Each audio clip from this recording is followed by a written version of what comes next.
Gunung Rinjani dikenal sebagai salah satu gunung terindah di Indonesia. Tapi, tahukah kamu, di balik keindahannya, ada kisah-kisah mistis yang bikin bulu kuduk merinding. Apa yang sebenarnya terjadi di sini? Mari kita bahas.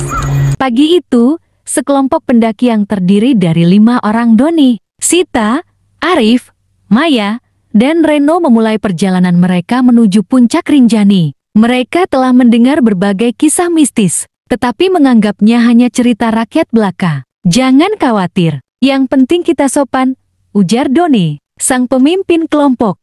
Namun, saat mereka melewati pos 2, seorang porter tua memperingatkan, jangan pernah meninggalkan rombongan, dan jangan mengambil apapun dari gunung ini. Rinjani punya penjaga yang tidak suka diganggu. Mereka mengangguk sopan, meski dalam hati tak sepenuhnya percaya. Saat malam tiba di sekitar Danau Segara Anak, suasana berubah menjadi mencekam. Angin yang semula lembut berubah menjadi gemuruh. Maya, yang sedang mencari kayu bakar, tiba-tiba mendengar suara seperti seseorang memanggil namanya dari arah danau. Ia mengikuti suara itu hingga ke tepi air.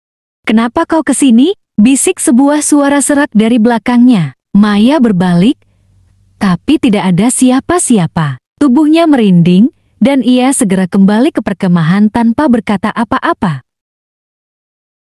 Malam itu, Reno bermimpi buruk. Dalam mimpinya, ia melihat seorang wanita berambut panjang dengan mata merah, menatapnya dari balik pohon. Ketika ia terbangun, ia menemukan jejak kaki kecil di sekitar tenda mereka. Padahal tidak ada anak kecil dalam rombongan mereka.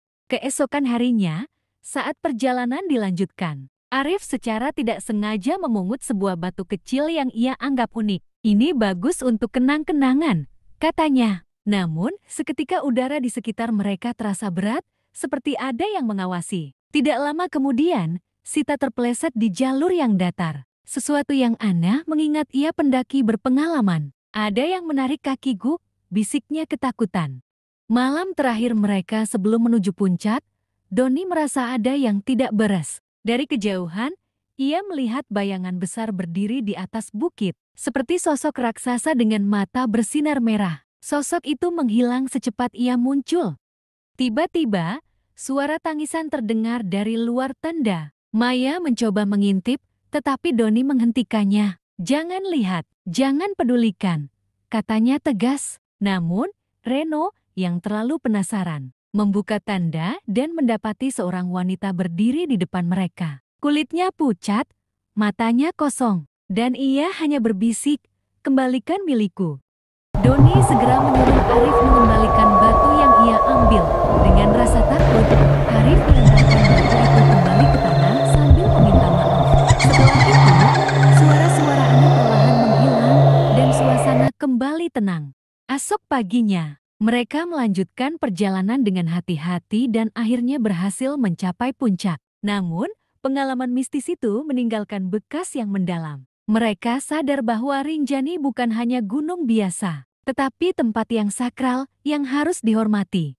Gunung Rinjani tetap berdiri megah, menyimpan keindahan sekaligus misteri. Bagi mereka yang datang dengan niat baik dan hati penuh penghormatan, gunung ini akan menyambut dengan tangan terbuka. Namun, bagi yang ceroboh dan tidak sopan, Rinjani memiliki caranya sendiri untuk mengingatkan manusia akan kekuatan alam dan gap yang tak terlihat.